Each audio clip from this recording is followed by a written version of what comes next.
Bismillahirrahmanirrahim. Assalamualaikum. Dear students, welcome to Superior Group of Colleges Learning Management System. मैं हाफिज फारूक शहजाद। आज हमारा physics FSc part 1 का chapter number 2 vectors and equilibrium का lecture number 6 है, जिसमें हम पढ़ेंगे टॉर्क और इक्विलिब्रियम के बारे में। और ये चैप्टर नंबर 2 का लास्ट टॉपिक है।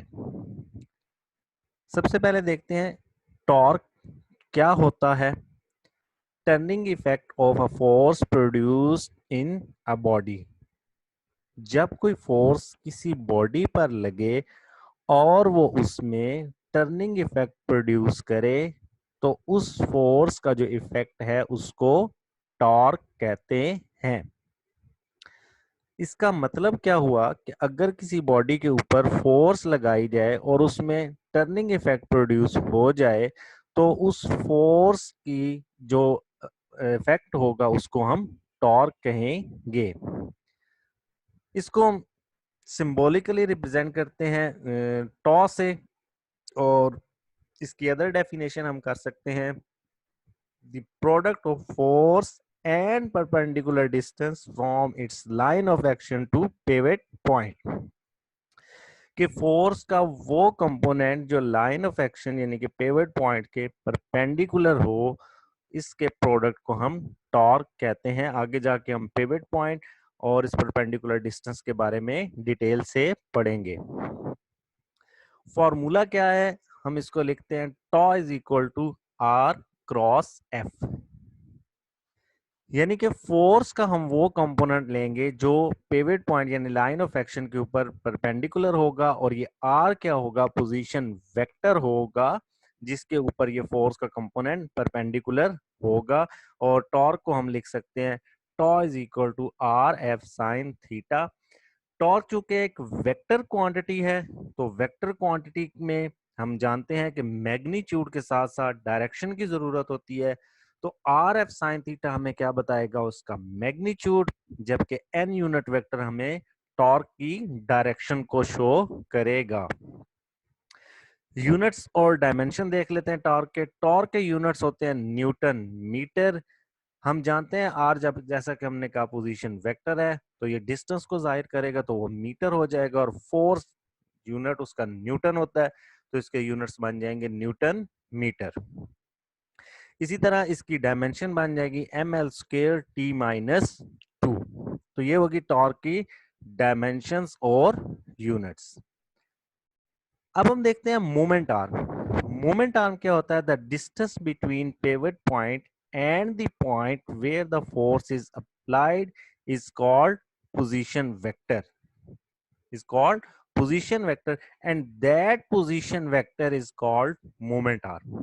the magnitude of position vector is called moment arm। किस तरह से, हम एक एग्जांपल से देखते हैं। दिस इज द पॉइंट जिसके ऊपर हम फोर्स लगा रहे हैं। इस पॉइंट पर हम फोर्स लगाते हैं और इस पॉइंट पर हम देखते हैं कि टर्निंग इफेक्ट प्रोड्यूस होता है।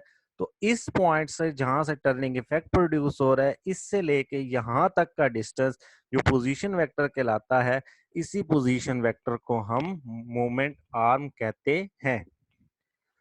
टॉर्क का दूसरा नाम हम मोमेंट भी यूज करते हैं, जो कि डायग्राम में शो किया गया है कि जब इसके ऊपर परपेंडिकुलर फोर्स लगेगी तो इस डिस्टेंस के ये इसमें क्या प्रोड्यूस करेगा, टॉर्क प्रोड्यूस करेगा। डेली लाइफ में हम देख सकते हैं कि दरवाजे के हैंडल के ऊपर हम फोर्स लगाते हैं, उस जगह पर फोर्स लगाते हैं, वहां से लेकर लीवर जिसके गिर्द दरवाजा घूम रहा है वहां तक का डिस्टेंस मोमेंट आर्म कहलाता है। डायरेक्शन देखते हैं, टॉर्क की हम डायरेक्शन किस तरह से फाइंड आउट कर सकते हैं। टॉर्क की डायरेक्शन हम फाइंड आउट करते हैं राइट हैंड रूल से। राइट हैंड रूल क्या है, if we curl the finger of our right hand along the direction of rotation then erecting thumb will point the direction of torque. हम अपनी fingers को curl करेंगे towards the direction of rotation. जिस direction में body rotate कर रही होगी उस डायरेक्शन में हम अपने राइट हैंड की फिंगर्स को टर्न करेंगे तो थंब होगा वो जाहिर करेगा डायरेक्शन ऑफ टॉर्क को। एग्जाम्पल से देखते हैं। When the body rotates anti-clockwise, torque is positive.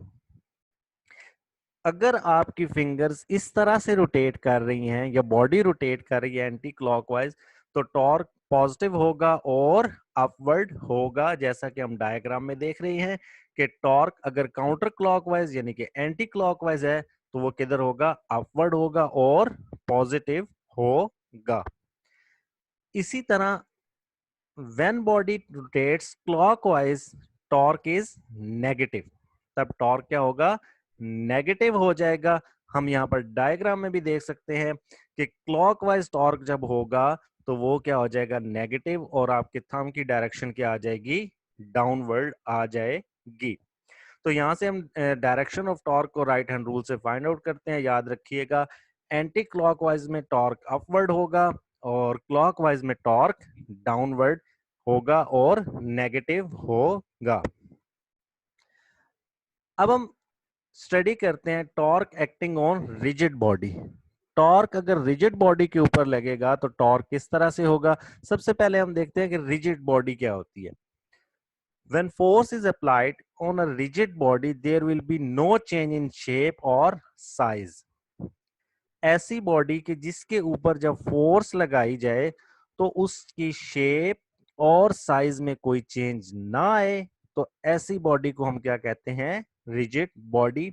या हम ये भी कह सकते हैं a very hard body whose every point move in the same direction.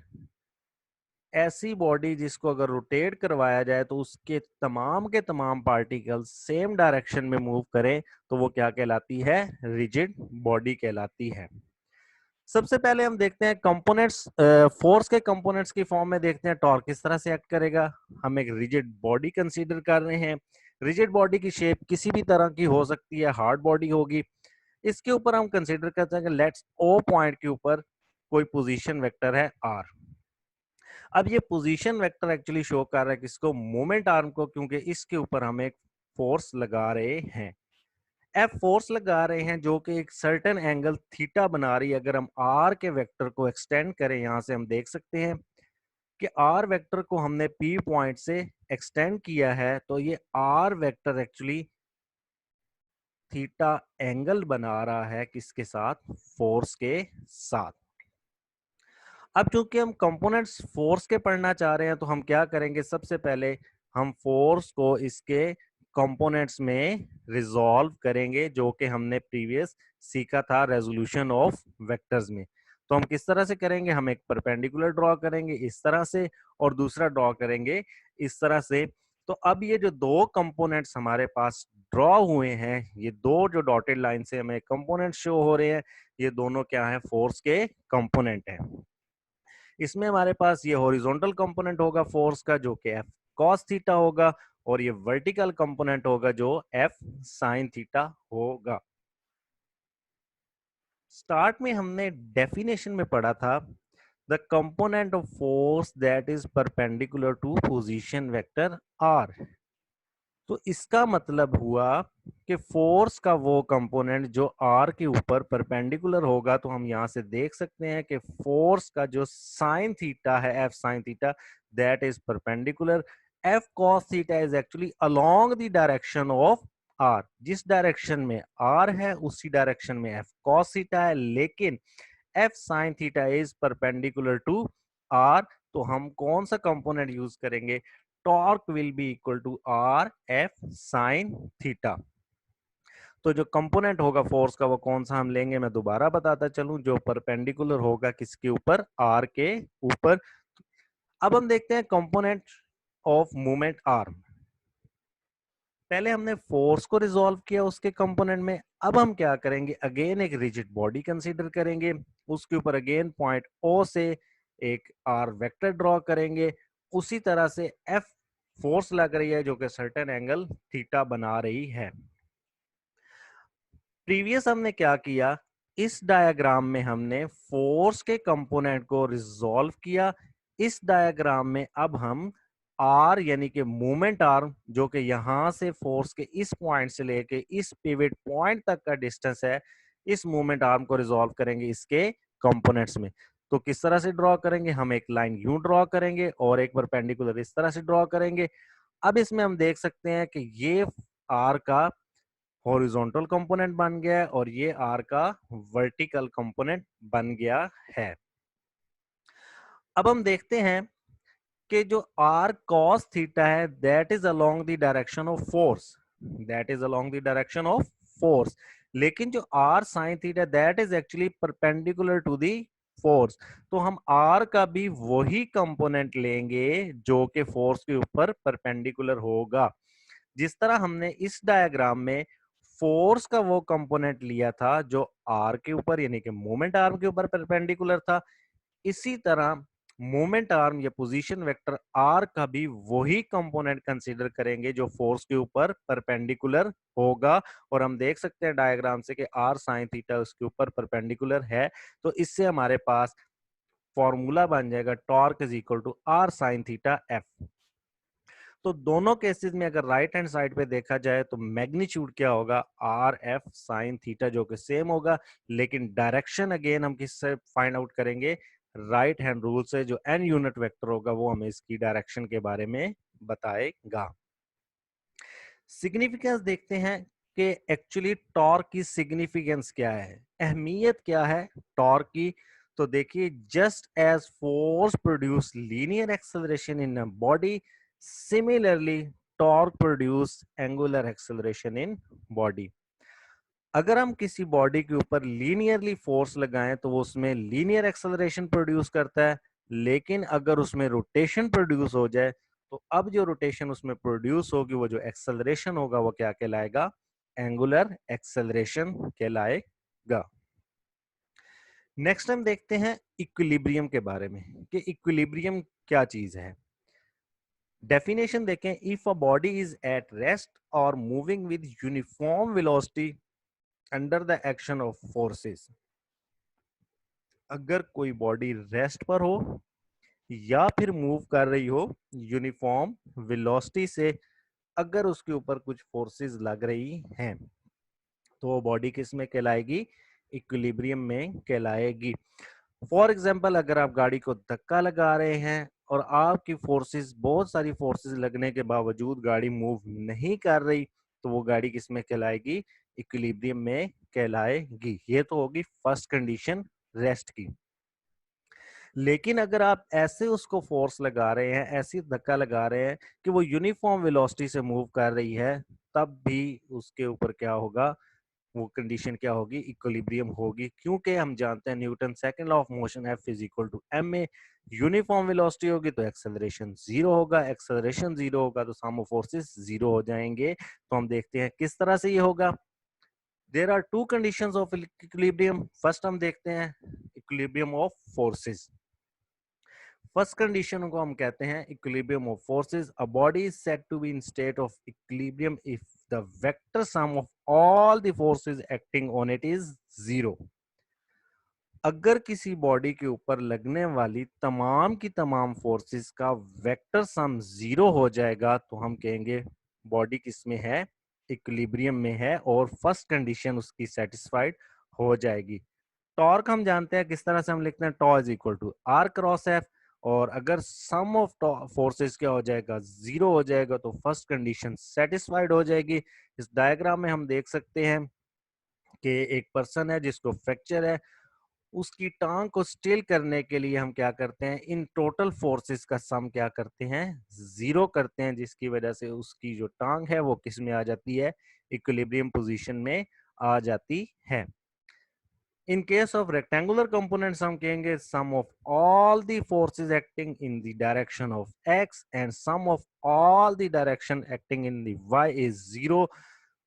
To dimension की बात कर रहे हैं कि अगर x डायरेक्शन में लगने वाली फोर्सेस और y डायरेक्शन में लगने वाली फोर्सेस दोनों इक्वल हो जाएंगी तो फर्स्ट कंडीशन क्या हो जाएगी, सेटिस्फाइड हो जाएगी।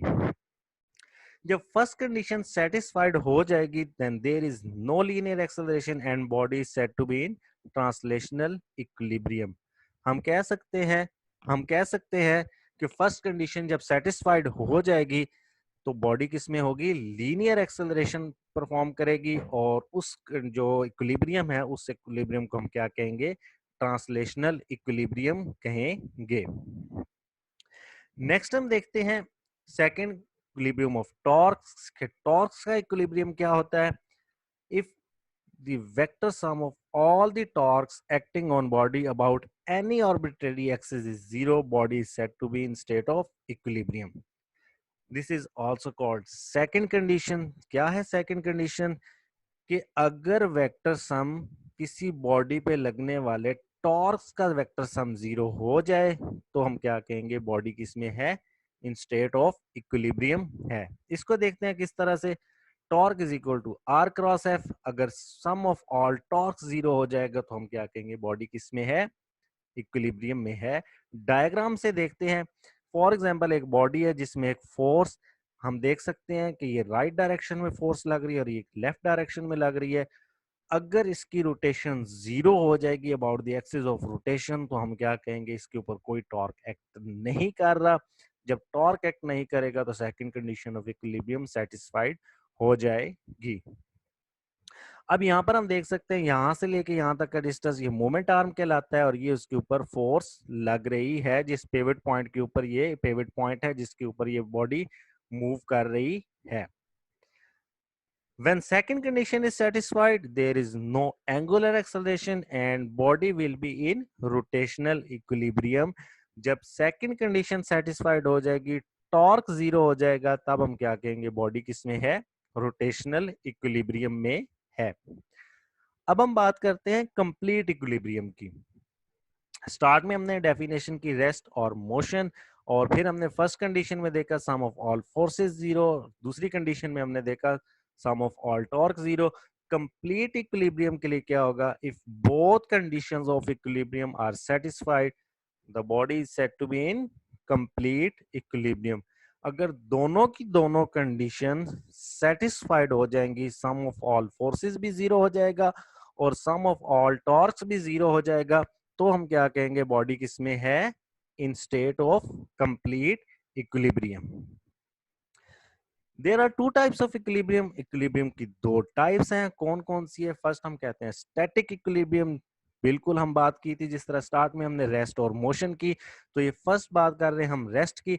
If a body does not change its position with respect to its surrounding, it is said to be at state of rest और in state of static equilibrium. Again definition करते हैं जो हमने सबसे पहले की थी, if a body at rest और मूविंग विद यूनिफॉर्म वेलोसिटी, तो फर्स्ट कंडीशन है कि बॉडी अगर रेस्ट में होगी तो वो किस में होगी, स्टैटिक इक्विलिब्रियम में होगी। तो एग्जांपल्स देखते हैं, बुक ऑन टेबल, अगर एक बुक है वो टेबल के ऊपर पड़ी है तो वो किस में होगी, स्टैटिक इक्विलिब्रियम में होगी, क्योंकि वो अपनी पोजीशन चेंज नहीं कर रही। इसी तरह सस्पेंडेड बॉडी है, और मैंने आपको गाड़ी की भी एग्जांपल बता दी।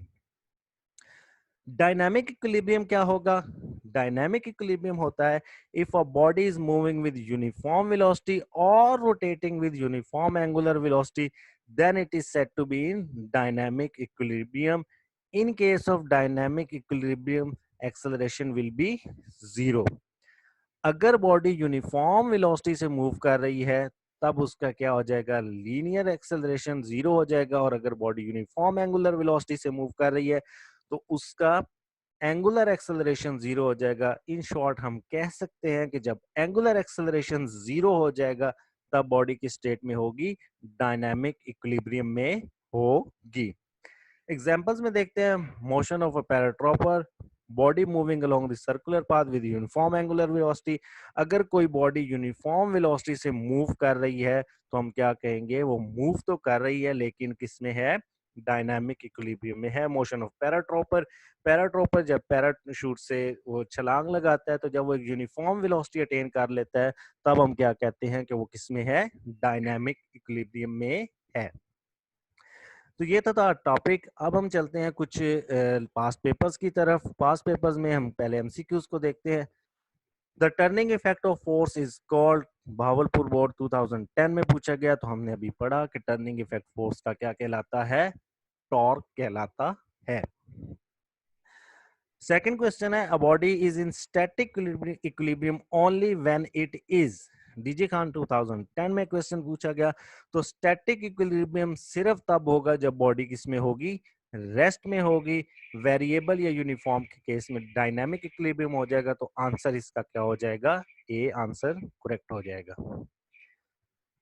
थर्ड क्वेश्चन देखते हैं, if the body is at rest और rotating with uniform angular velocity then torque will be zero. दोनों केसेस में टॉर्क क्या हो जाएगा, जीरो हो जाएगा। डीजी खान 2011 में क्वेश्चन पूछा गया। क्योंकि ये डेफिनेशन है, if a body is rest और moving with uniform velocity then torque will be zero and its mean body is in equilibrium. कुछ शॉर्ट क्वेश्चंस को देखते हैं जो इन टॉपिक्स में प्रीवियस बोर्ड में पूछे गए। पहला क्वेश्चन है, define dynamic and static equilibrium. तो हमने दोनों पढ़े लेक्चर के दौरान, dynamic and static equilibrium. DG Khan 2008 और गुजरांवाला बोर्ड 2009 में क्वेश्चन पूछा गया। सेकंड क्वेश्चन को देखते हैं, give to conditions of equilibrium. Rawalpindi board 2008, Lahore board 2015, Gujranwala 2013 और फैसलाबाद 2018 में क्वेश्चन पूछा गया। तो याद रखिएगा, यहाँ पर अक्सर कंफ्यूजन होती है टाइप्स और कंडीशंस के बारे में। जो इक्विलिब्रियम की टाइप्स हैं वो फर्स्ट क्वेश्चन में है, that are static equilibrium and dynamic equilibrium.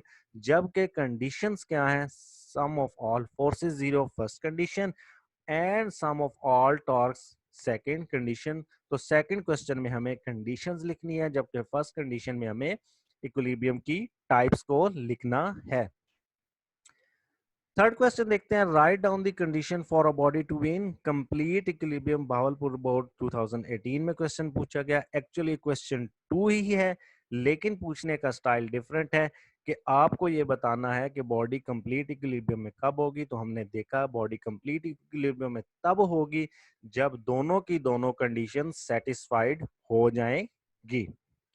कुछ एक्सटेंसिव क्वेश्चन देखते हैं जो लॉन्ग क्वेश्चन इस टॉपिक से पूछे जाते हैं। तो पहला लॉन्ग क्वेश्चन देखते हैं, define torque, calculate torque due to the force acting on the rigid body. Lahore 2016 and Multan 2019 में क्वेश्चन पूछा गया।